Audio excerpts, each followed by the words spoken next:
Eval baş, heval neca, mevan hürmet, eşi nave platforma Pekan TV platforma Kurdan Anadolu'ya nalim televizyone ve hamuya slav tıkım, un hamu khairatın ser atın. İro cara yekemin az programı ben çetkim. Kemasiye mecihebe mabu bakşinin. Şboveşi am nahada özre xet xasın. Am hevit tıkın programı baş gore dili vebe. Hevalna naha dö mivane me hene.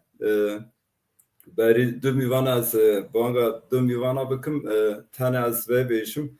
Miro biz bence mijdare kırkırne embere şuna rojk taybete ya Birleşmiş Milletler Yajı Yekitiye netevi ve roje embere kırkırne embere roja juna ilan kırı Ama sarve mücare bisekini yardımcı zamanı ama bu kare ama anek rojan daviye Türkiye Kürdistan çık kavmiye taybetti siyasete kayı ve ama sarvana bisekinin. Hem naha mivane ha dinin sar ekranı mivane mey heja havale besme brez besme konca havale besme konca un khairatın ser çava. Kusura meznakan tiskreki teknik terketin. Estağfurullah, melşi zatı anekem dereng me destpêkir ji bo ku me ancak henek masî çêbaliye teknik da ma hevalê me temaşa dikin bibexşînin. Mîvanê me din jî hevalê me hêja Dilek Yıldırım. Heval Dilek tu jî xêratî. Hayır bu serçava. Temaşvan neja hevalın rümet hevalê Dilek Kurde Çorumê zêda Kurdiye tineye famtikê aliye xeberdayine de hinek pirskirî heye ji bo mijarek me jî giring e taybetî me dixwast îro em Kurdî programê neşandı bidin ji bo wê jî em dibêjin Tirkî bêjarê em bikin. Eğer ihtiyaç bu taybet em dikarin elbet Kurdî jî xeber bidin ya ji Kurmanciyê me denkin. Hevalê besmevî alî da sıkıntı tineye. Hevala umtuzanın hevalê besme konca vekileme 26 pevajo 26 döneme vekilliği yekir HDP'da. Naha ev jî sürgün da jiyan tike. Hevalê besme em dest pê bikin sizden başlayalım hevalê besme. Biz tekrar Türkçe'de arkadaşlar selamlayalım. Bizi izleyen tüm konuklara, arkadaşlara selam gönderiyoruz. Bugün özel bir gün. 25 Kasım kadın kırımına karşı özel bir gün. Dolayısıyla 25 Kasım hakkında neler söylersiniz? Böyle başlayalım, daha sonra devam ederiz. Az tamaşevanê Pekanê televizyona Pekanê silav dikim. Birastî xebatê we ev karina karê girîng in. Yani ji bo pêncê mijdarê hemû jinê ku îro li ber xwe didin bi milyonan jin îro bi şev bi roj aslında demeke dirêj e di sûkandan li meydanan ez yê ku li ber xwe de gişkan silav dikim. Dîsanê ku ji bo azadiya xwe ji bo demokrasiyê ji bo eşitiyê ku bedel dayîn bi şexsê Mirabel xwişkê Mirabel da hemû jinê ku hat îro hatin qatilkirine bi bîr tînin. Nizanim mêvana me hêja Dilek boy ku Kurdî nizane ez Tirkî Ama berdewam fantıklarına baş şey var. Ev temaşevanan leborna xwe dixwazim. Ji bo ku em hem de fav bikin li bername da. Bi rastî di dîrokê de me ser navê jinan gelek qirtkirin qatliyam hatin jiyandine. Belki em bêjin li sala 1960 da li Cumhuriyeta Dominik di dîktatörê Trabzonspor da hinek sê xwişkan bûna sembol hatin qatilkirine. Ji bo ku azadî eşitî demokrasî xwastin ku li hemberî faşîzmê li hemberî dîktatöreke serê xwe netewandin. Çünkü em bêjin dîktatörê wê demê gotu bu ji boî min ev sê xuşkina xuşkê Mirabel ev malbata wan û kilîsê pirsgirêk e. Demeka Kurtê de paş ku ev hatin hedef dayînê hatin kuştin. Suçê devletê yani qirkirin û qatliyama hedef kirtina devletê bû pêk anîn. Lêbelê aslan bi hezaran salin li hemberî serdestiya zilam li ber xwe didin. Belkî işte em bêjin 1906 de paşê jinan li 1908 de ev kirin biryar ji bo 25 mijarê tundiya navnetewiyê li hemberî jinê. Em di dawiyê de li 1909 di nehanê yekîtiya navnetewî rûnişt got êdî em vê rojê wek rojeka navnetewî got em tundiya şîddeta li hemberî jinê bidin sekinandin em bikin rojekê. Aslında li hemû cîhanê tundî pir giran tê jiyandine.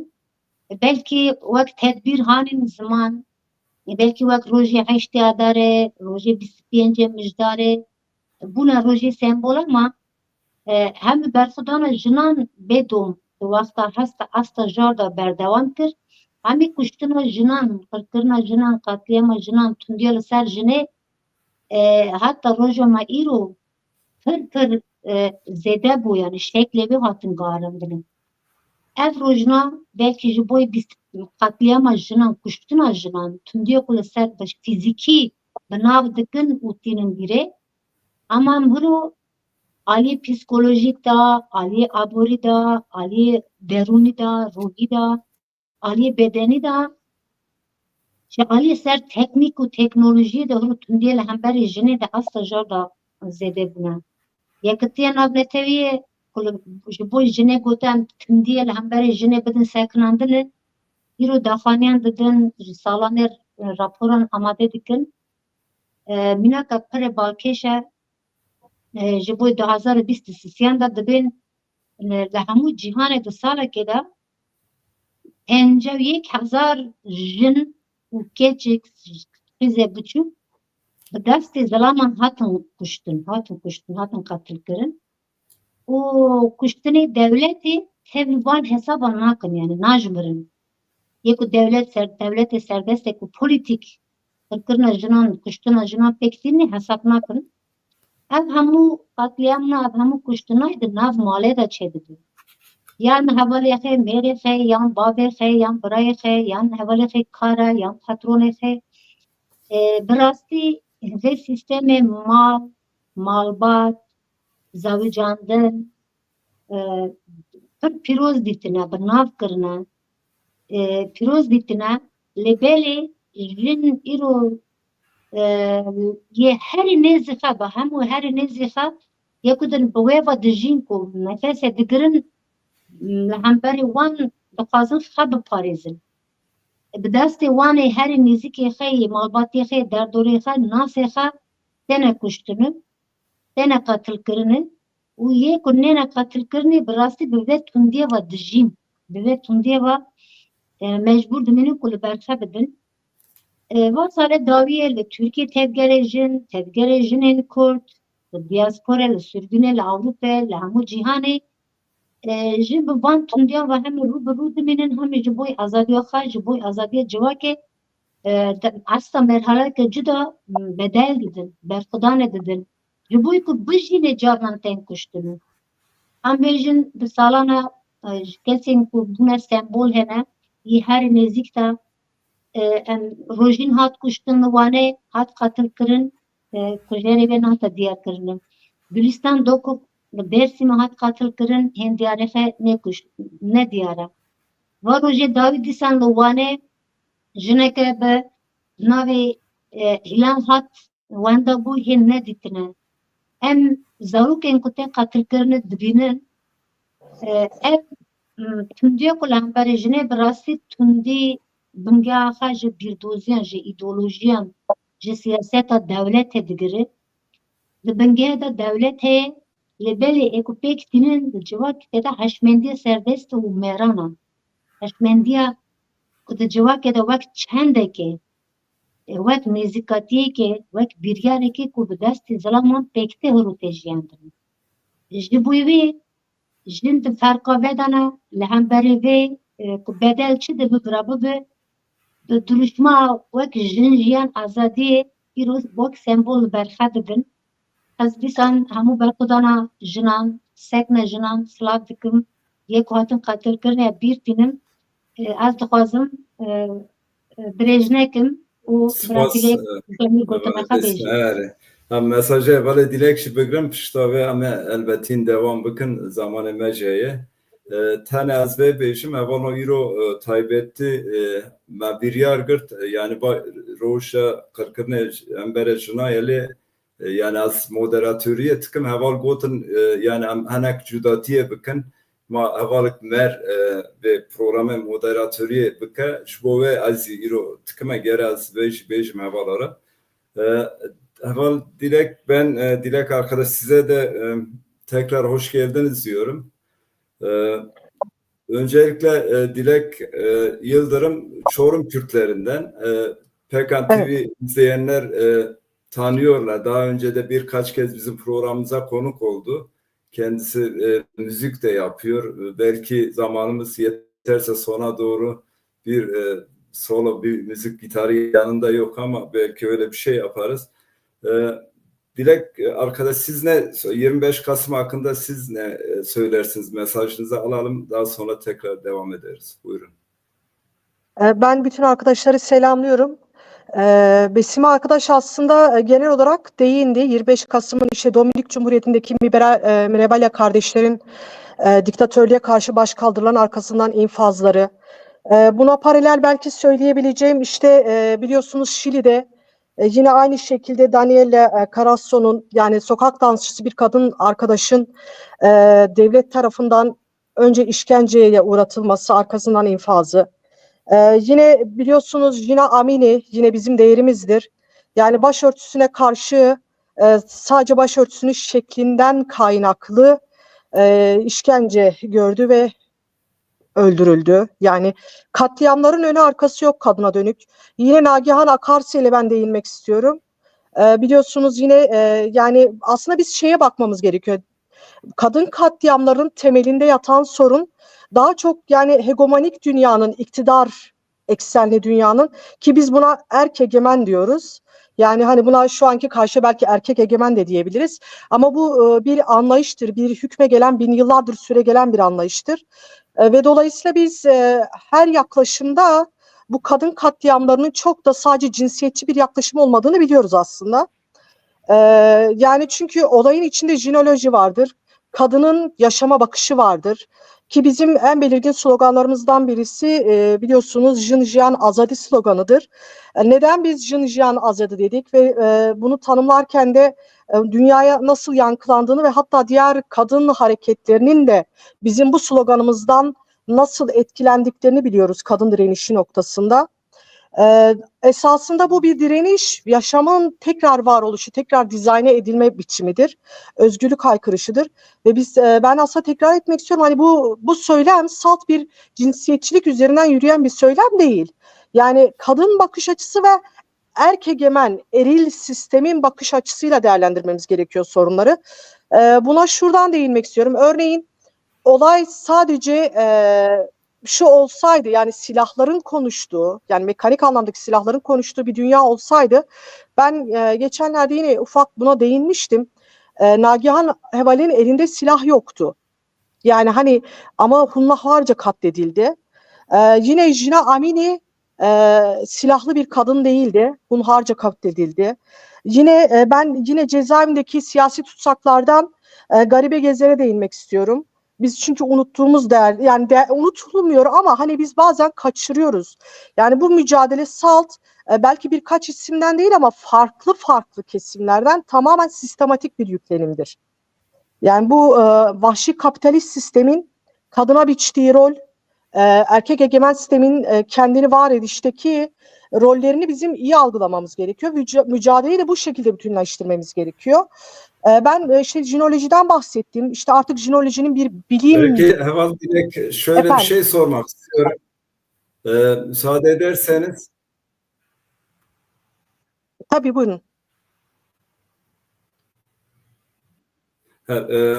Şimdi Fransa devriminde işte adalet, eşitlik, özgürlük sloganı en çok kullanılan bir slogandı 1789'da.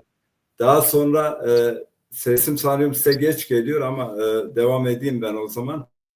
E, Dünyanın tüm ezilen işçileri birleşin diye bir slogan daha sonra tüm dünya halkları tarafından sahiplenildi. Şimdi de tam tüm dünya kadınları hatta erkekler tarafından da sıkça söylenen bir slogan. Jön Jiyan Azadi. Yani bu slogan biraz da evrenselleşti.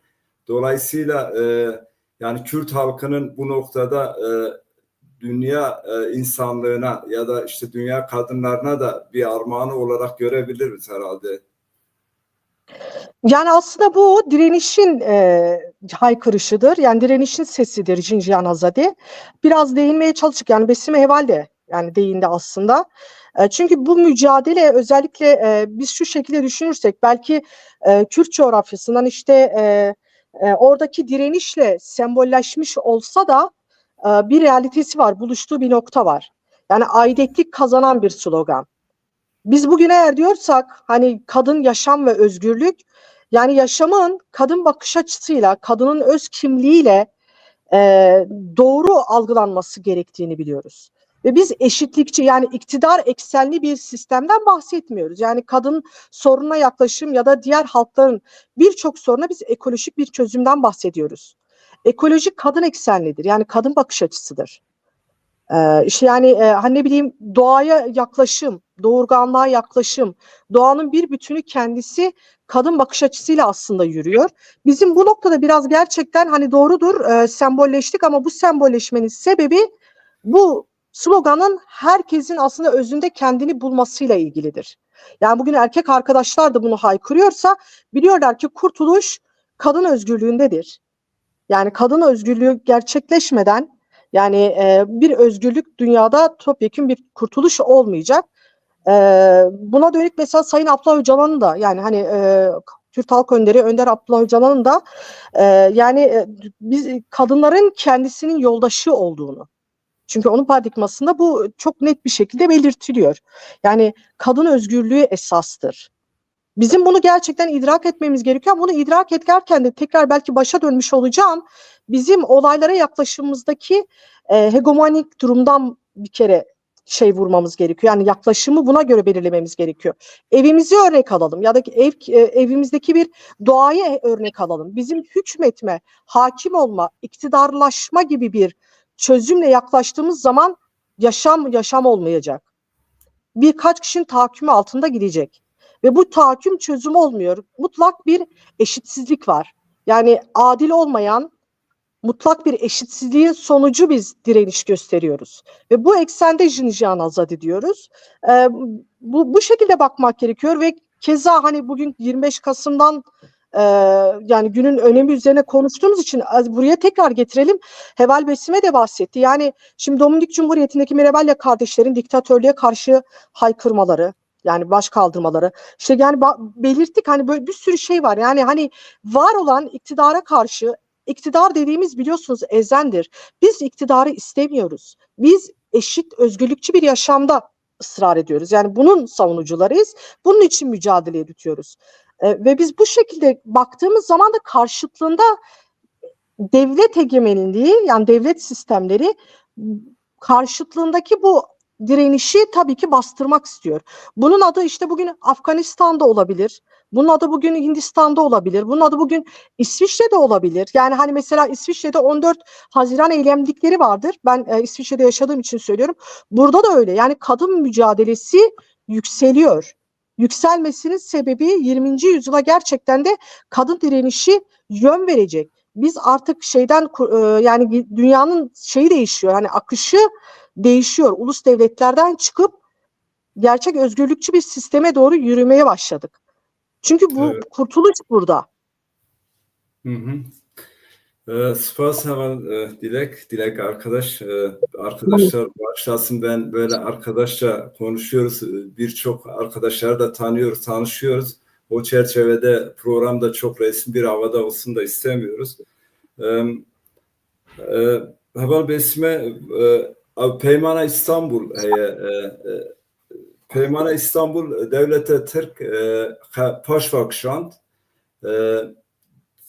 yani bu am tuzanın av sola daha sola daviye şun sade haftaya şun hatiye kuştun ama faile vana şey na diyarın yani servej tigrin serve une çi beşin unutkarım Türkçe beşin yani veçin arskriye Biraz farklı oldu. Hem Kürtçe hem Türkçe hem bir de son anda katılmaya çalıştım. ben o zaman Ya Türkçe İstanbul, soruyorum İstanbul iyi Sözleşmesi ben anladım. Ha, sorun değil. anladınız tamam Ya, buyurun e, buyurun. anlamaktan değil, hani ben Türkçe olunca biraz zor oluyor. Yani İstanbul Sözleşmesi aslında bir semboldür. Yani 25 Kasım da aslında işte Uluslararası Kadına Şiddete Karşı Mücadeledir diye tedbir almış Birleşmiş Milletler ve yüzlerce ülke buna imza atmış ama uygulanmıyor. Bu tedbirler alınmıyor. İstanbul Sözleşmesi de böyle bir karardı. Bunu çok sahiplendik çünkü kadınların emeğiyle, mücadelesiyle çok ağır bedellerle bu yasal düzenlemeler kabul ettirildi. Ama sonuçta şiddetin kaynağı erkek egemenlikli devlet olduğu için bunun düşünsel politik gerekçelerini, ideolojik gerekçelerini milliyetçi, dinci, cinsiyetçi siyaset anlayışı ürettiği için aslında çok da karşılığı yok. Yani şiddet uygulayanlar tedbir alamaz. Şiddet uygulayanlar yasal olarak karar alınsa da bunu uygulayamazlar. Bu anlamda bugün kadınlar ciddi bir mücadele içerisindedir. Yani Jinjiyan Azadi niye uluslararası düzeyde bir paradigmayı ifade etti? Kadın erkek dünyanın her yerinde bu slogan atıldı. Çünkü bugünkü sistemde gerçekten hem kadın ciddi kırımlardan geçiyor, hem yaşam dediğimiz yaşam değerleri maddi manevi anlamda çok ciddi bir krizle karşı karşıya. Hem de özgürlük bugün bütün insanlığın aslında peşine düştüğü ve doğru bir biçimde yaşayamadığı, arayış içerisinde olduğu bir süreçtir. Bu sisteme bu üç kavram cevap oluyor. Bu kadın olsun, erkek olsun, Latin Amerika, Avrupa, Orta Doğu, Asya hiç de fark etmiyor. En fazla da Türkiye'de buna bugün ihtiyaç var. Zamana, mekana ve ihtiyaçlara talep olan, cevap olan bir slogan olarak bu evreselleşti. İşte aslında İstanbul Sözleşmesi'ne sadece devletin görevlerini, hükümetlerin görev ve sorumluluklarını dile getiren bir yasal düzenlemeydi. Şimdi Türkiye'de sadece kadınlara şiddete dönük değil, yani toplumun birçok kesimine işte Kürt'e de, Alevi'ye de, işçiye de, emekçiye de, memura da, öğrenciye de hani hukuk çoğu yerde masa üstünde, kağıt üstünde kalan bir durumdur. Mesela Avrupa ülkelerinde de değil mi? İkinci Dünya Savaşı'ndan sonra aslında bütün bu insani değerler, krizler, Birinci, İkinci Dünya Savaşı'nda milyonlarca insanı katlettikten sonra bu sistem oturup düşündü. Biz işte özgürlükleri, birey haklarını, insan haklarını önemseyelim denildi. Fakat bugün bütün dünya ülkeleri de bir krizdedir. Yani Avrupa'da da demokrasi çok görsel, masa üstünde bir şeye dönüştü. Burada da ekonomik krizler, burada da ırkçılık, faşizm, yabancı düşmanlığı gittikçe gelişiyor. Dünyadaki bu sistemin kendi krizi dönüp en zayıf halka olarak kadını daha fazla vuruyor. Çünkü kadınlar her türlü şiddetin günübirlik yaşanma biçimiyle karşı karşıya kalıyorlar. Bizim bugün direndiğimiz kadınlar öldürülmesin. İstanbul Sözleşmesi'nin de istediği tedbirleri alın. Kadın işte sığınma evlerine sığınamıyor, şiddet görüyor, katlediliyor, İHAL indirimlerinden devlet erkeği koruyor, bir sürü yasal düzenleme de erkek lehinedir. Belki bunlara tepki koyuyoruz ama kadının hak ettiği tedbirler bunlar değil. Eşitliktir. Kendisinin eşitliğidir. Eşitliği olan erkeği özgürleştirmek, değiştirmek, erkeğin egemenlikli cinsiyetçi zihniyet anlayışından, kodlarından vazgeçmesi gerektiğinin mücadelesini yürütmek gerekiyor. Yani yaşam, kadın ve erkek cinsi üzerine yaşam kuruluyorsa, toplum kuruluyorsa, aile kuruluyorsa, evlilik kavramı bunun üzerine, bu iki cinsin eşit yaşamı üzerine kuruluyorsa, işte devletin de demokratikleşmesi, toplumun da demokratikleşmesi, ailenin demokratikleşmesi, özgür eş yaşamın yani evlilik kurumunun da özgürleşmesi için Jin azadi denklemi çok anlamlı oluyor. Ve bu sadece kadınların mücadelesini ifade eden ya da bunu şiarlaştıran bir söylem değil. Aslında bütün toplumu kapsayan, kucaklayan bir şeydir. Çünkü yasa yok, anayasalar problemlidir, ulus devletin kendisi problemlidir, dünya ekonomisini kendine mal eden sermaye güçleri dar çıkar gruplarıdır. Aile içine de kadın döndüğünde erkek kendisine her şeyi hak görüyor. Doğruyu bilen benim, kızarsam kızarım, döversem döverim, sokaklar benim, iş yerleri benim, her şey ben diyen bir erkek anlayışı ailede de, iş yerinde de, okulda da, siyasette de bu böyleyken bütün yaşam alanlarının kadına daraltılmış olması ve sürekli kadının kendisini savunuyor pozisyonda olması, aman yanlış yapmayayım, aman üzmeyeyim, aman korkutmayayım, aman işte ahlaki ya da e, toplumsal değer yargıları anlamında sorumluluk benden çıksın, ben kötü olmayayım konusundaki baskı kadına ciddi anlamda bir psikolojik baskı, psikolojik şiddet uygulanmış oluyor. Ve bunu illa dayak, işte gözü morardığında, işte başı yarıldığında ya da işte evden çıkmak zorunda kaldığında ya da öldürüldüğünde bunlar sonuçtur. Bu anlamda kadın topyekün aslında yoksullukla mücadele ederken bir şiddet yaşıyor. İş yerindeyken uğradığı mobbingler ya da e, emeğinin karşılığını alamama, işsizlik bir şiddet biçimidir. Ev içi emeği kadının evde değil mi? Yani annelerimiz, bizler, çocuk büyüten, çocuk besleyen, evin bütün ihtiyaçlarını karşılayan, belki 7-24 saat çalışan, sabahın köründe uyanıp bütün gün zamanını yaşamı idame etmek. Hani derler toplumda işte evin direği, toplumun direği kadındır. İşte o direk olarak ayakta kalmak için aslında her gün birçok şiddet biçimiyle karşılaşarak bir yaşam mücadelesi veriyor. İşte Jinjiyan Azadi sloganı diyor ki hayır, başka bir yaşam mümkündür, başka bir toplum mümkündür, başka bir özgürlük anlayışı alanı mümkündür. Ve sürekli kadın nefes nefese kendini savunarak yaşamda kalmak, sadece yaşayayım demek zorunda değil. Kadının siyasete özgürce katılması, iş alanına özgürce katılması, sanat yapması, bilim yapması, edebiyat yapması, entelektüel olarak gelişmesi, kadının bütün emeği bir nüfus olarak bir aile geleneğini, aileyi ayakta tutmaya çabalıyor. Bu anlamda da toplumsal değişimlere gereken gücünü katmamış oluyor. Demokrasiye, özgürlüğe, adalete, hukuka ya da eşit ekonominin eşit paylaşımına katkı sunmamış oluyor. Oysa birçok ülkede, dünyanın genelinde kadın nüfusu belki de erkek nüfusundan daha yoğun bir nüfustur. Dünyanın yarısıyız ama dünyanın o kadar az hem özgürlükler değişim anlamında yararlanıyoruz hem de çok büyük zorluklarını göğüslemiş oluyoruz. Bu anlamda 25 Kasım sembol belki bir gündür ama hani özellikle Kürt kadın hareketinin demokratik, ekolojik, kadın özgürlükçü yaşam paradigması, Kürt halkının özgürlük mücadelesi ya da bugün işte Dünya Kadın Hareketi'nin artık sadece erkekle eşitlenmek için değil, yani mesela işte böyle bir bakış açısı da kısmen var, bağışlanmış değil. Hani eşit haklara sahip olma mücadelesini de açtı bugün kadınlar. Sadece erkekle eşitlenmek, her türlü erkeğin kullandığı imkanı kullanmak da eksik bir özgürlük anlayışıdır. Eksik bir feminist bakış açısıdır. Kadın toplumu değiştirmedikçe kadın özgürleşmeyecek. Devlet kurumunun, toplum kurumsallığının değerleri değişmedikçe, ki bu da zihinsel ve düşünsel, duygusal, ruhsal, politik bir değişimdir.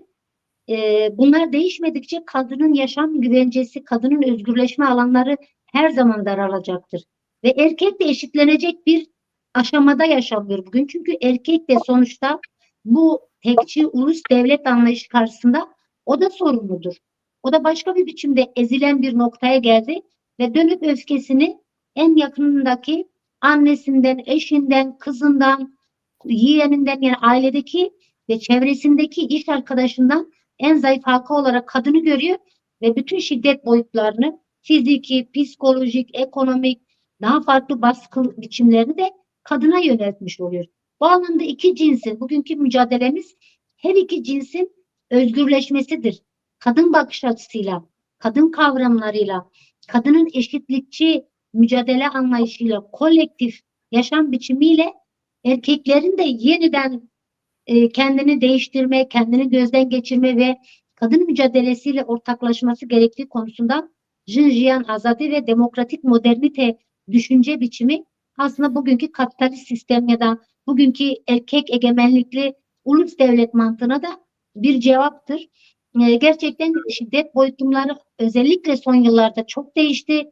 Kadının fiziğinden, bedeninden, sanal dünyada, dijital medyadaki şiddet biçimleri çok fazlasıyla arttı. Bunları aşmak çok önemlidir. Evet, spas. Şimdi Dilek arkadaşa dönmek istiyorum. Heval Dilek, bu son 2024 yılının son 10 ayında bir istatistik bilgi var. 343 kadın öldürülmüş. 207 kadın ölümü de şüpheli. Yani neredeyse her gün 4 tane kadın cinayeti yaşanmış. Ama ilginç olan işte demokrasinin beşiği, biraz Besme arkadaş değindi. Demokrasinin beşiği olan Avrupa, Batı Avrupa ülkelerinde de aynı şiddet belki aynı olmasa da burada da bu şiddete tanık oluyoruz. Örneğin Almanya'da bugün her gün bir kadın cinayeti olduğunu, günlük 140 tane taciz olayının işte kayıtlara geçtiği söyleniyor. Dolayısıyla kaynağını yani sistemden alan bir anlayışın ürünü diye tanımlarsak doğru olur mu? Ne dersiniz? Şimdi aslında tam da bu konuştuklarımızı bütünleştirdiğimiz zaman sorun hani işte Orta Doğu ya da işte Batı üzerinden gelişen bir sorun değil. Yani tek devletçi hükmeden bir sistem anlayışı üzerinden geliştiği için keza bugün Avrupa'da da yani işte ben örnek veriyorum, bizim konfederal sisteme en yakın şeyden birisi İsviçre'dir mesela. Burada da yani kadın cinayeti var, aile içi şiddet var, mobbing var. Yani kadına yönelik, ekstra kadına yönelik bir sürü yönelim var. Ama bunun temelinde yine aslında politik bir duruş var. Yani hani sistemsel bir duruş var. Belki bir bütün konuştuklarımız da buna altını dolduran şeyler. Örnek veriyorum mesela şimdi yani gözünüzü dönüyorsunuz. Mesela direkt şu değil yani hani şiddet salt bir kişinin gözünün morarması değil. Yani sistemin kendisi zaten şiddet. Yani o bürokratik anlayışın, koyu bürokratik, diplomatik anlayışın kendisi şiddet. Manipülasyon başlı başına bir şiddet. Mobbing başlı başına bir şiddet. Psikolojik baskı, kendini değersiz hissetme. Ya da hani yaşama bakış açısı şu anki itibariyle sosyal medyadan tutun. Yani hani bütün alanlarda bu şiddeti her taraftan görebiliyoruz. Burada ilkokullarda çocuklara mobbing kavramı anlatılmaya çalışılıyor yani ve ben kendim bile keza geldiğimde bundan işte diyelim 15 yıl önce 20 yıl önce bu kavramı ilk duyduğumda çok tanımlayamıyordum. Ama geldiğimde şunu gördüm. Yani işte eve gelip diyor ki stop diyor. Hani beni manipüle edemez ya da bana mobbing uygulayamazsın diyor. Biz bunu ne kadar bilince çıkarttık. Mesela Avrupalı kadında da bu böyle. Yeni yeni Avrupa'da bir fark var. Ben şunu görüyorum. Yani hani bazı şeylerin garantisi işte belki yasalarla sağlanıyor. Bilinçsel noktada bu çok aslında zayıf halkalarda. Yani idrak ettikçe, bilince çıkarttıkça koruyan belki bazı yasal değişimler var. Ama bu yasal değişimlerin uygulanması noktasında hüsran. Çünkü sistem şeye müsait değil. Yani bazı sosyal hakların kendini yaşatmasına müsait değil. Özgürlükler, örnek veriyorum işte bireysel özgürlüklerden bahsediliyor. Yani kadın erkek eşitliği üzerinden de bazı tanımlamalar var. Yani bunlar yasa altında belki korumaya alınmış ama dönün bakın evde öyle değil. Yani evde kesinlikle öyle değil. Yani birçok kadın şiddet mağduru. Bunun yansımasını nerede görüyoruz? Kadın mücadelesi yükseldikçe kendilerine aidiyetlik gördükleri zaman sokağa çıkmaya başladılar. Yani örnek veriyorum, bundan benim 10 yıl önce ben 8 Mart dediğimde kendi yaşadığım bölge için söylüyorum, İsviçre'de çok bilinen bir şey değildi 8 Mart. Ya da 25 Kasım keza öyle. Belki Birleşmiş Milletler üzerinden hani bir tanımlanma yapılmış ama bunun kendisini e, yaşam bulması gerçekleşmemiş. Çünkü o bilinç oturmamış. Hükmediyor. Yani sistem seni köleleştirmiş. Köleleştirdiği için sen bunu fark edemiyorsun.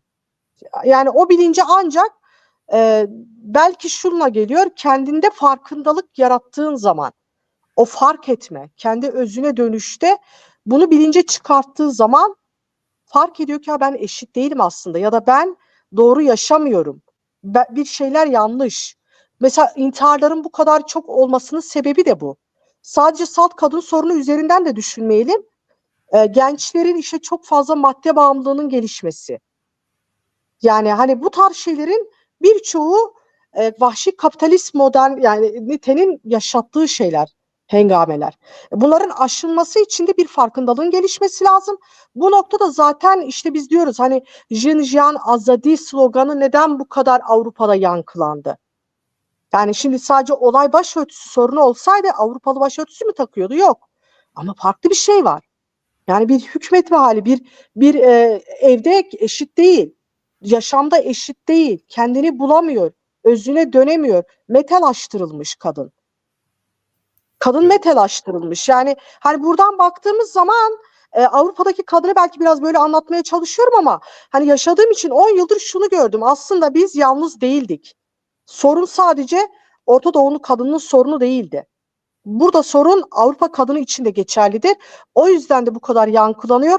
O yüzden de kadın mücadelesi yükseldikçe buradaki mücadele de kendindeki farkındalıkla büyümeye devam ediyor. Geçenlerde 23 Kasım'da, yani geçtiğimiz 2-3 gün önce Berlin'de bir miting oldu. Yansıdı da, yani hani binlerce kadın sokağa döküldü. Bu görülmüş bir şey değildi. Yani Evet. binlerce kadın sokağa döküldü. Demek ki bir farkındalık oluşmaya başladı. Bunun Avrupalı ya da Doğulu ya da Batılı ile ilişkisi yok. Tamamen sistematik bir durum. Doğru. Spas. Yani belki sistem tabii ki sistemsel boyutu çok daha önemli. Yani işte demokratik aile olduğunu nitelendirenler var.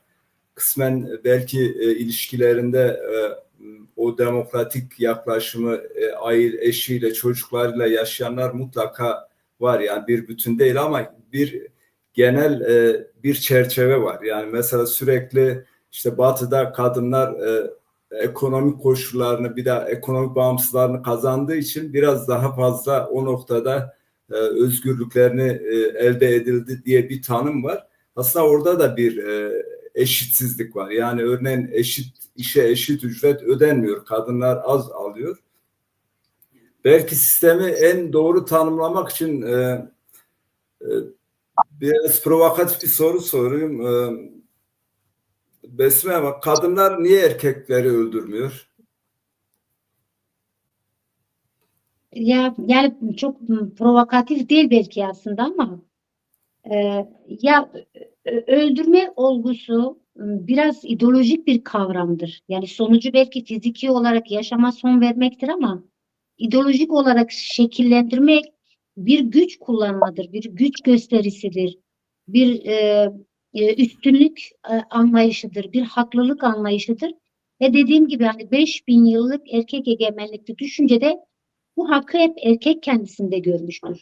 Yani aslında toplumsal yaşam olarak düşündüğümüzde yani şehirleşme, devletleşme, bugün de işte baktığımızda ulus devlet olma anlamında belki daha başka bir aşamaya gelmiştir ama kadın bu anlamda yaşamın kendisidir. Kadın hayattan kopmamıştır, toplumsallıktan kopmamıştır, üretimden kopmamıştır.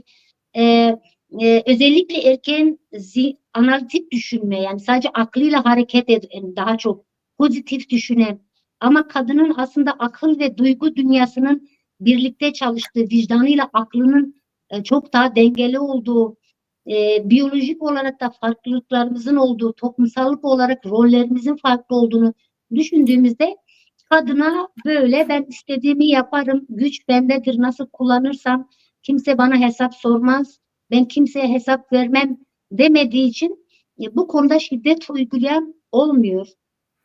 Şiddete maruz kalan oluyor. Çünkü toplumsal cinsiyet rollerimiz doğduğumuzdan günümüze ya da işte genetik olarak bize aktarılan ve kültür haline gelen 5000 yıllık erkek egemenlikli kültür diyoruz. 1000 yıllara dayalı devlet kültürü diyoruz. Bunların hepsinde rol alan erkek olmuştur.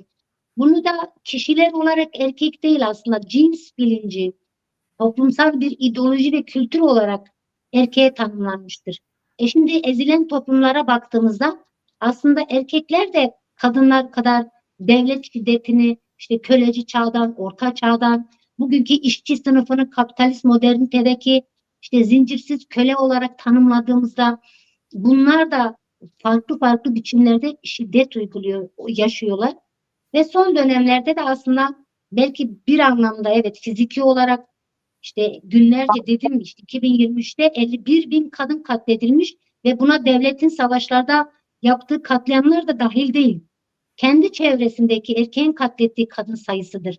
Ya da Türkiye'de 2024'ün 6 ayında 360 kaç kadın katledildi. Bunları hesapladığımızda aslında bir savaş kadar her gün kadınlar katlediliyor. Yani tacize, tecavüze, başka saldırılara uğrayanlar da buna dahil değil. Bu anlamda büyük bir kavramsallıktır. Erkekler de bugün bir biçimde işte yoksulluk, eşitsizlik, ekonomik kriz erkekleri de intihara sürüklüyor. Erkeğe de psikolojik olarak depresyona ya da tersinden mutsuzluk, gerginlik, huzursuzluk kadına şiddete de yöneliyor. Aslında hesabını bugünkü erkek egemenlikli sistemde erkekler de bu sistemden hesap sorması gerekirken siyasetinden, ideolojisinden, politikasından hesap sorması gerekirken dönüp ya çocuğunu, ya kızını, ya eşini, ya komşusunu, ya annesiyle babasından hesap soran bir döngüsel durum da var. Yani gittikçe şiddet biçim değiştiriyor. Bu Hatta anlamda belki şey de söylenebilir Besme var. Yani mesela dışarıda herhangi bir işte bekçi ya da herhangi bir memur karşısında son derece böyle e, kişiliksiz bir tavır takınan, yani bu dizi izleyenleri tenzih ediyoruz. Ama eve geldiğinde eşiyle ilişkilerinde, çocuklarıyla ilişkilerinde son derece böyle katı, son derece otoriter, iktidar anlayışının bir tezahürü şeklinde. Yani bunu da erkekler göremiyor. Yani eşi, hayat arkadaşı, birlikte işte çocuklarını büyütmüş, benzeri bir şey. Ama burada da bir çarpık yaklaşım yok mu? Yani erkeğin bu noktada yani erkeğe ve kadına biçilen bir rol var ve toplum bunu biraz içselleştirmiş diye düşünüyorum. Doğrudur. Yani işte demin onun için söyledik. Yine Jinjiyan sloganına gideyim. Yani artık kadının mücadelesi de mesela biz kadınlar da verdiğimiz mücadeleyi artık farklı boyutlarıyla ele almak zorundayız. Demin söylediğim gibi bir boyutu eşitlenme mücadelesi artık açılıyor. Kadın da toplumsal taleplerde bulunuyor. Bu Jinjiyan Azadi bu anlamda önemliydi. Ama diğer haliyle de sonuçta erkekle birlikte mücadele de bugün önemlidir. Ve sadece şiddetin sonuçlarına tepki gösteren, sonuçlarını görünür kılmaya çalışan değil, kaynağına yönelip, kaynağını değiştirmek için örgütlülük çok önemlidir.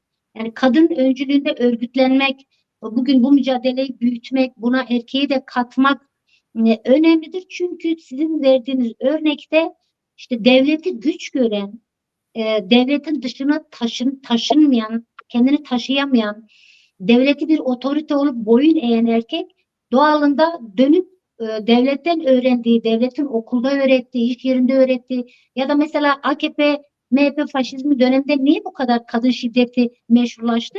Çünkü yönetici olarak, hükümet olarak, iktidar olarak, işte rol model, reis olarak, başkan olarak, cumhurbaşkanı olarak kadına her türlü hakareti cümlesini kurdu, sözünü kurdu, algı yarattı.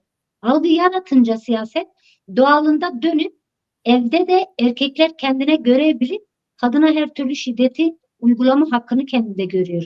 Aslında önce kendisi devletin şiddetini yaşıyor.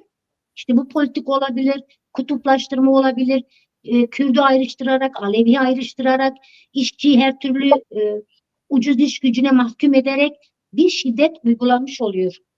Bu şiddetten çıkmanın mücadelesi bu sisteme karşı olması gerekirken erkeğin şiddetini bu siyasete, öfkesini bu siyasete yöneltip hesap sorması gerekirken dönüp evde en zayıf gördüğü halka olarak kadına uygulamış oluyor. Ve bunu da hani ev içi sorunumuz olarak gösteriyor. Kadınlar da geleneksel bu toplumsal durumdan kaynaklı işte yansıtmayayım, yansımasın, ayıptır, ailemin huzuru kaçmasın, aile içindeki sorunun dışarıya yansımasın adına da kadınlar aslında evlilik içi şiddeti de yaşıyor, cinsel şiddeti de yaşıyor, psikolojik şiddeti de yaşıyor ve son noktada bununla doğru mücadele etmeyince kadın örgütlülüğü ve mücadelesi buna çözüm getirecek mahallesinde, sokağında, apartmanında, aile içerisinde komşusunun yanı başında çözüm geliştirmeyince dönüp işte katliamla, cinayetle son nokta olarak karşımıza çıkıyor. Bu anlamda örgütlenmek, kadınların birbirine güvenmesi, sorununu paylaşması, yaşadığı şiddeti bir biçimde kadınların dayanışarak yadsımadan, yargılamadan, ötekileştirmeden, mesela bu konuda da aslında toplumsal bilinç olarak biz yeterince bir aşamaya gelmiş değiliz. Belki alo hak, ihbar hakları oluyor, şu oluyor, bu oluyor ya da az kadın kurumu var ama gerçekten her evin içindeki uluslararası kurumlar, insan hakları kurumları ve Birleşmiş Milletler de aslında her yıl milyonlarca kadının mutlaka bir fiziki, cinsel, psikolojik, ekonomik şiddete maruz kaldığını söylüyor. Bunu kesintisiz bir biçimde kadınlar yaşıyor. İşte belki biz hani koşulumuz bugün belki Türkiye'yi konuşuyoruz ya da işte Pekan TV olarak İç Anadolu Kürtleri boyutuyla bir program yapıyorsunuz. O kitleye hitap ediyorsunuz. Mesela bizim de farklılıklarımız var. Aslında Alevi toplumu fiziki olarak hep kırımlardan geçtiği için mesela bugün Dersim örnektir değil mi? Yani 38 katliamından bugüne kadar dayattıkları bir travma, bir katliam, toplu katliam var ve bu en fazla kadınlar üzerinden görünür oldu. Maraş var, Çorum var, Sivas var. Ya da işte Kürtlerin sürekli göçe zorlanması ya da İç Anadolu Kürtlerinin sürekli coğrafyasından göç etmesi, bizim bugün Avrupa'da sürgünde, diasporada olmamız, kendine ait bir yerde yaşamamak, kendi diliyle, kendi kültürüyle, kendi hakikati üzerinde, kendi varlığıyla yaşamıyor olmak, sürekli göç etmek, sürekli bir yerlere alışmak, sürekli bir yerlere entegre olmak. Yani toplumlar bu göç dalgaları da aslında bugün kapitalist modernitenin dayattığı en büyük şiddet biçimidir. Hem gittiğin yerde kabul görmüyorsun, dahil olmaya çalışıyorsun. Hem kendi geçmişinden, hafızandan, toprağından, doğduğun köyden, değerlerinden uzaklaşarak bir arayış içerisine giriyorsun. Bu anlamda aslında kadın da erkek de bizim gibi toplumsal gerçeklikte yarım kalmışlıklarımız çoktur ve bunların hepsi devlet şiddetidir, siyasetin şiddetidir, politikanın şiddetidir. Bu anlamda kadınların mücadelesi de politiktir, duruşu da ideolojiktir. Ve artık işte kadına yönelen şiddet sadece politik değil, aynı zamanda ideolojik bir tarihsel arka planı da var diyebiliriz. Artık Evet. bu sistem karşısında erkek de kadın da bir arada ve birlikte mücadele konusunda bu tartışmalı, bunlar konuşulmalı ve yöntem arayışları, mücadele biçimlerinin araçları da değiştirilmeli ve daha fazla geliştirmeliyiz. Evet, spas. Zamanımız da hızla ilerliyor. Neredeyse bir saate yakın oldu. Tabii çok bölmek de istemiyorum. Sonuçta bir akıcı bir program da oldu diye düşünüyorum. Direkt arkadaş bu eril zihniyetin aşılması, yani deyim yerindeyse işte sistemi ve özgürlükçü erkeği açığa nasıl çıkaracağız? Yani bu tabii sisteme yönelik eleştirilerimizi getirdik, eksikleri ortaya koymaya çalıştık. Dolayısıyla bu tespitler işte ataerkil toplum 5000 yıllık bir sürece dayanan sınıflı toplumla, devletle, iktidarla beraber oluşan bir gerçeklik. Ama işte bugün bunu aşabilmek için siz demin belirttiniz yani birçok yerde kadınlar özellikle bugün alanlardaydı. dünyanın her yerinde, Latin Amerika'dan işte Asya'ya kadar. Bu konuda neler söyleyebiliriz? Yani özgürlükçü, tabii erkeğin durumu da aslında işler acısı. Yani bir işte eşini öldürenin aslında bir çaresizliği orada, bir işte hani bu tabii affedilmez bir şey ama bir zavallılığı diyelim. Dolayısıyla belki de bir bütün olarak ele almak gerekiyor. Hebel Besme belirtti. Buyurun sizi dinleyelim. Neler söylersiniz? Aslında şöyle toparlayayım ben belki. Ufak bir şey anlatayım. Bundan birkaç hafta önceydi. 19 yaşında İsviçreli bir genç kadınla sohbet etmiştim. Saçlarını çok kısa kestirmiş. Yani sıfıra vurmuş ama yüzünde bir hüzün var. Biraz sohbet etmeye çalıştım. Ona şeyden konuşmaya, yani bir saçın işte kesilmesi, hani bir kadının direkt saçına yüklenmesi.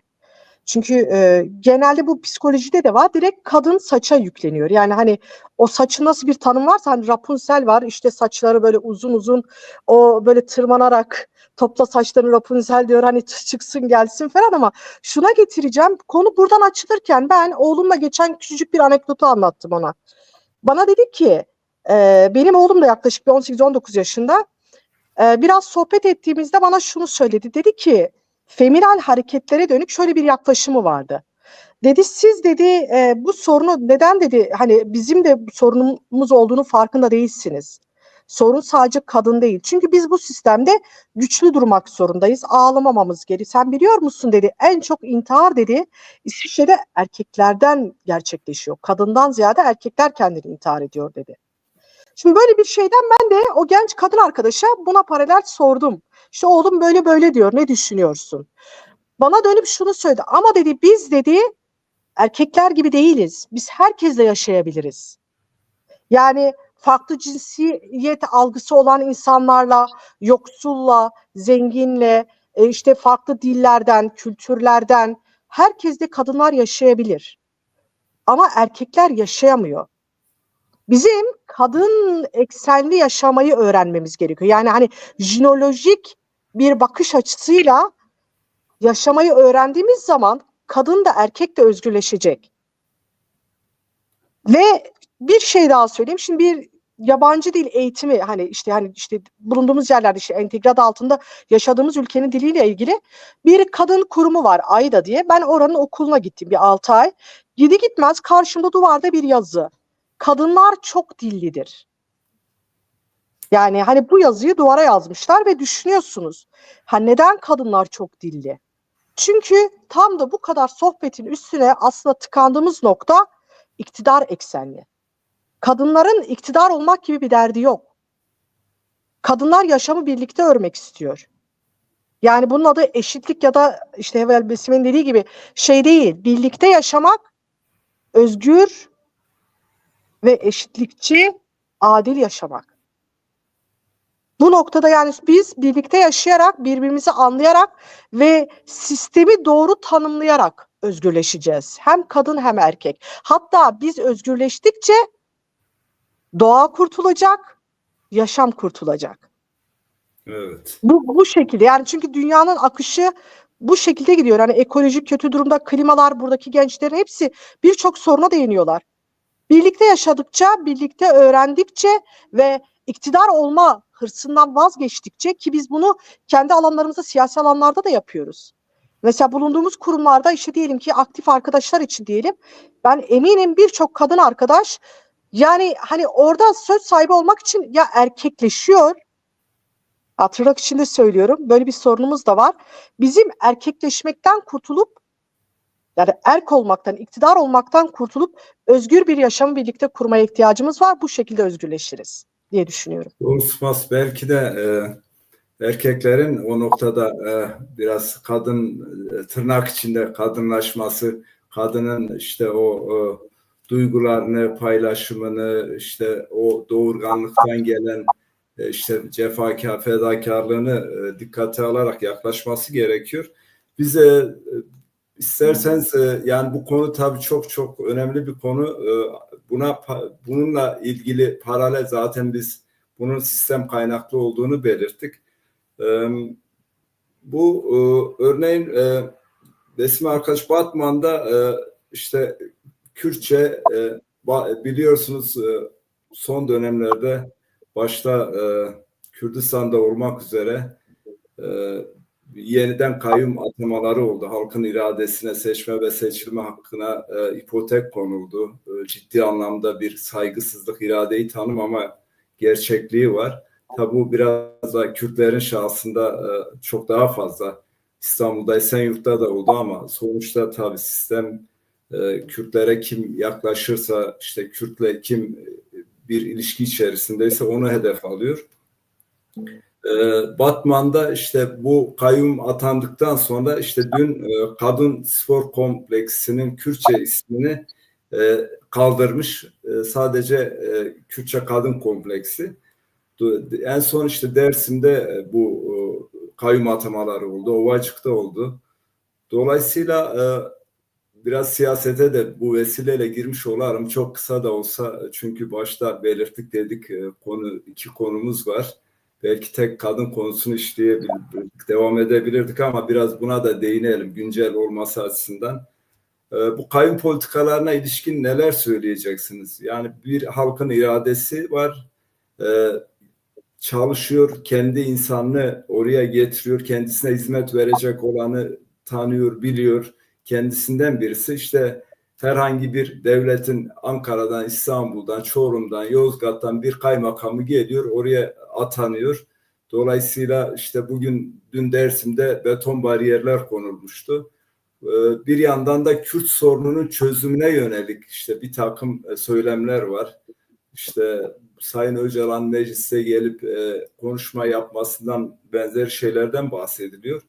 Tabi bu Kürtlerde bir kafa karışıklığına yol açıyor. Yani insanlar bir yandan yeniden bir çözüm mü var benzeri bir yaklaşımın içerisinde. Ta ki Bahçeli gibi birisi Kürtlere karşı olan işte kontrgerilla geleneğinden gelen birisi. Neler söylersiniz bu konuda? Amaçlanan ne burada?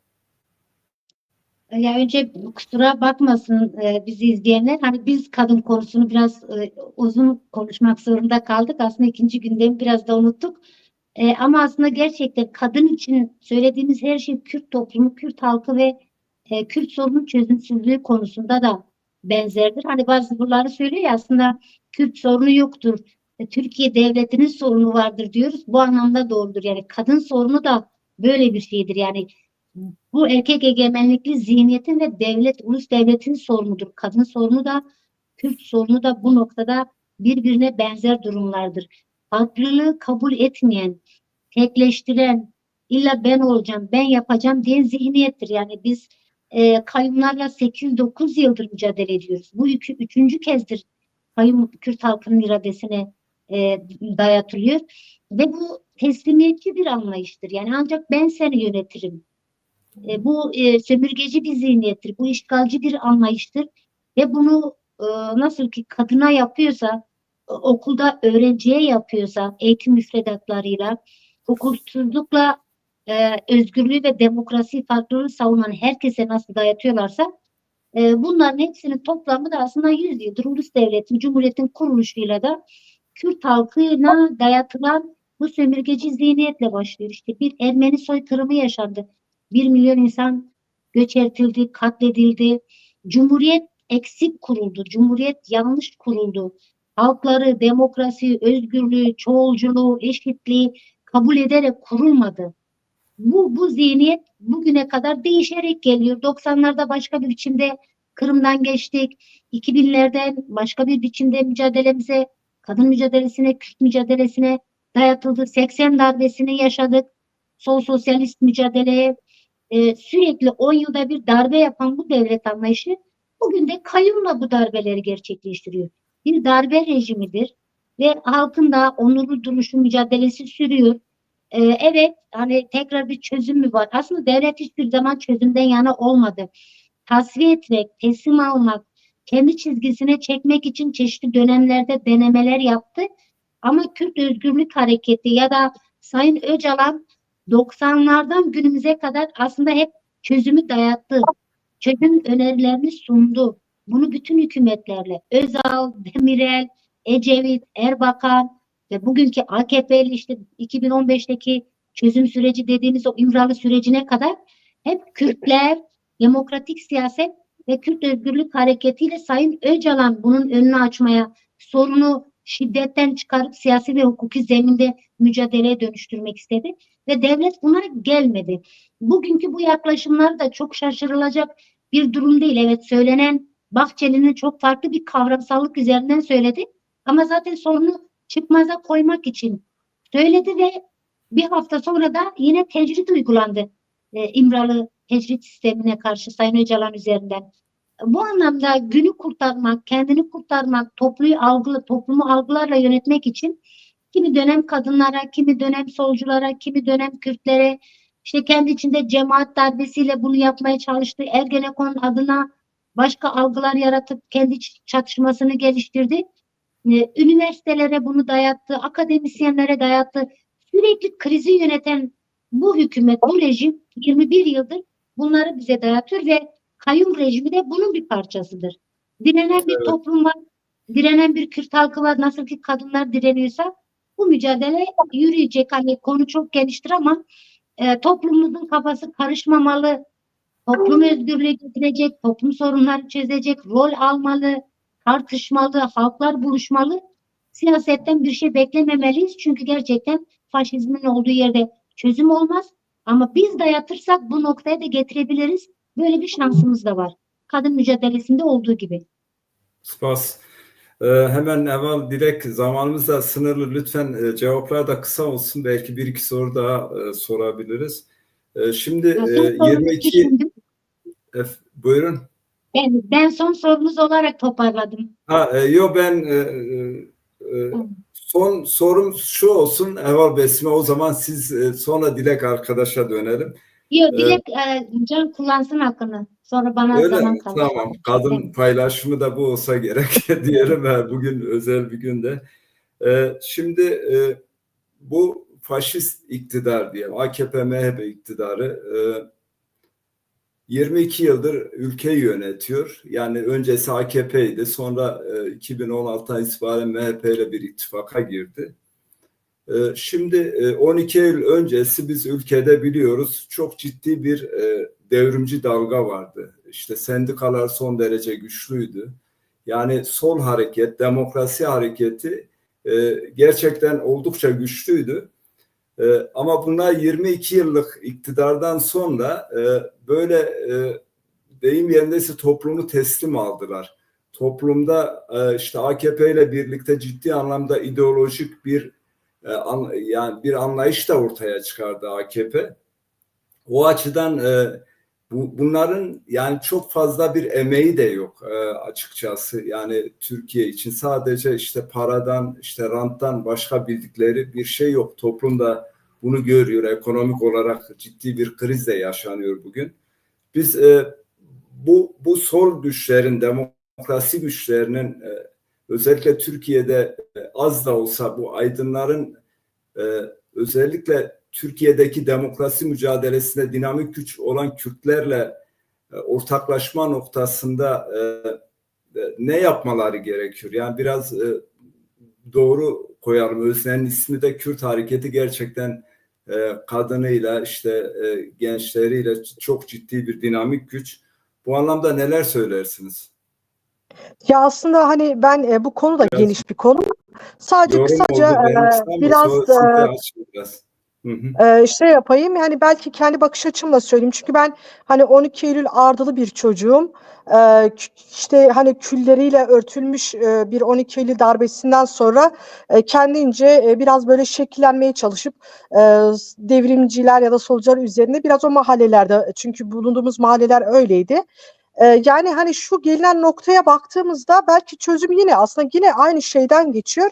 Birincil çözüm şeyden vazgeçilmesi gerekiyor. Yani bizim algılarımızın değişmesi gerekiyor. Yani kimin bayrağının dalgalandığından ziyade nasıl bir çözümle nasıl bir ortak yaşamı birlikte kuracağız. Yani yoksa 40 tane ismi biz farklılıklarla bir sorunumuz yok. Bunun sorunun temel çözümü demokratik konfederalizmdir. Yani bu aslında açık ve nettir. Çünkü yaşam bu şekilde evriliyor. Yani biz bunun hiçbir emeği de hiçbir sol sosyalist ideolojideki arkadaşın emeğine de şeyimiz yok. Yani değişen dünya düzeni içerisindeki faşizm algısı değişti mi? Hayır, değişmedi. Kapitalist algı değişti mi? Hayır, değişmedi. Yani baskılar devam ediyor, mücadele de devam ediyor. Yani hani biz bunu gördük ve ben şunu da söyleyeyim, aslında 22 yıldan bahsediyor, 22 yıl değil. Yani Cumhuriyeti'nden beri, hatta öncesinden beri bu hep devam eden bir durum. Yeni bir durum değil. Yani öncesindekinin adı işte diyelim Dilek'ti, şimdikinin adı AKP. Hani diyelim, fark etmiyor. Bizim isimlerle değil, bizim gerçekten zihniyetleri değiştirmemiz gerekiyor. Aslında bir bütün programın akışı içerisinde de bunlara değindik. Ve bizim gerçekten demokratik konformizm noktasındaki iddiada bunu tekrar tekrar okuyup içselleştirmemiz gerekiyor. Ortak yaşamı kurmamız gerekiyor. Ben kapanış olarak da sadece şey söyleyeyim. Heval Besime'ye geçmeden önce çok teşekkür ediyorum program için. Can Can'a bir sohbetti. Yani böyle çok programlı bir şekilde gelmedik. Birlikte Can Can'a bir muhabbet gelişti. Ben çok memnun oldum. Çok teşekkür ediyorum. Biz Ve teşekkür ediyoruz. başkalarınızın da devamını Belki, istiyorum. belki kısa bir cevap olsun. Dilek arkadaş, bizim arkadaşlarımız işte biz tabii bu ortak çalışma yürütüyoruz. Bu işin mutfağında olan, çok emeği olan arkadaşlar var. Onlar dediler Çorum Kürtleri işte bizim Orta Anadolu Kürtleri yoğunlukta işte Konya ve Cihanbeyli işte yurtsever özellikleri gerçekten çok öne çıkmış, çok ciddi bir kitle yapısına sahip. Bizim hakkımızda bilgileri ne, oradakilerin durumu ne? Yani Çorum Kürtleri asimile mi oldu? Çok kısa olsun lütfen. Son sözü Tamam, de ben hemen zamanı çok şey yapmayıp şimdi aslında bu sorun da büyük bir anlatım gerektiriyor. Çorum bir sürgün bölgesidir ve Çorum'daki yaşanan Kürt göçü tek bir zamana ait değil, bir zaman dilimine ait değil. Yani mesela bizim köylerimiz 300-400 yıldır orada. Yani bu şekilde baktığınız zaman Çorum'daki köyler, Kürt köyleri dağınıktır, dağ köyleridir ve karmadır.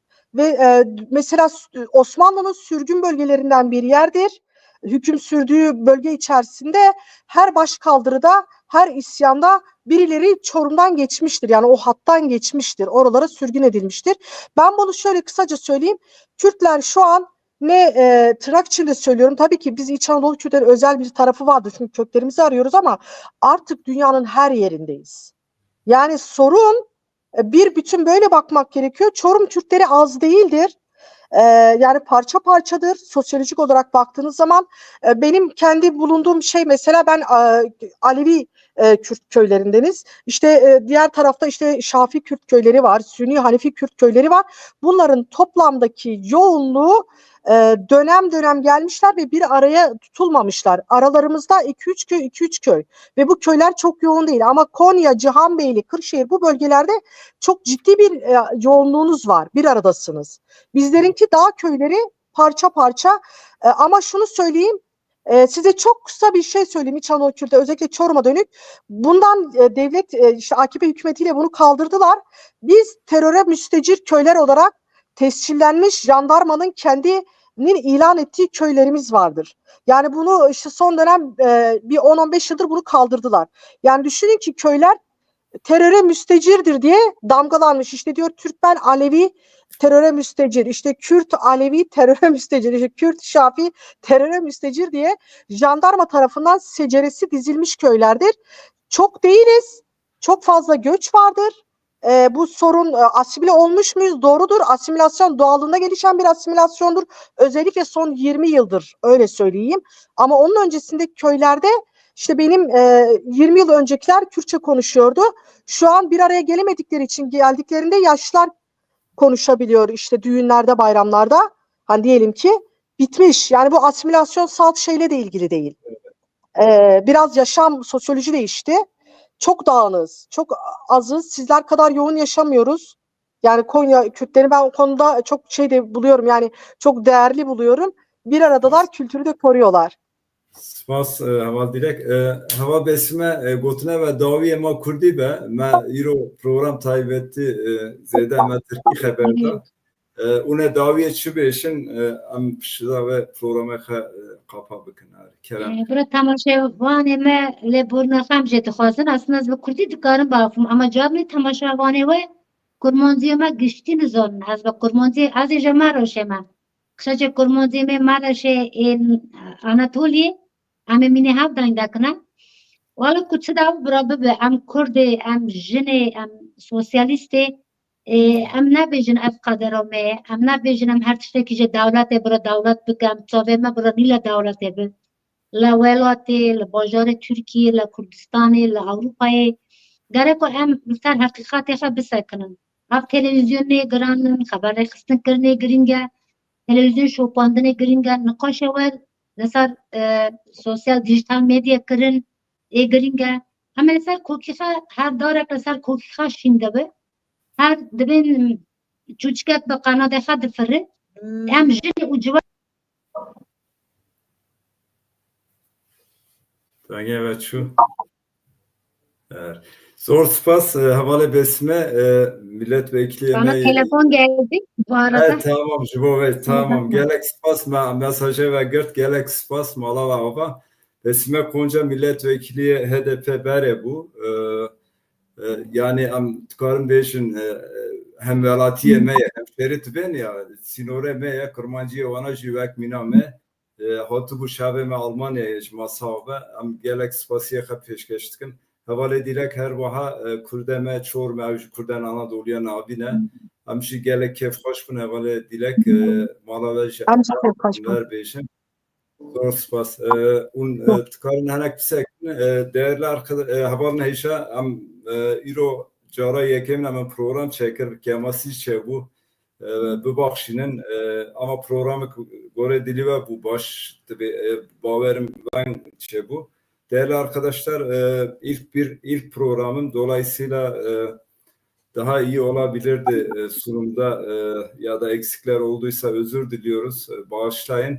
Ama konuklarımız son derece özellikle kadın meselesinde aydınlatıcı oldu. Bu programları bundan sonra da devam ettireceğiz. Bir daha görüşmek üzere. Hoşça kalın. İyi akşamlar. Şeref başım.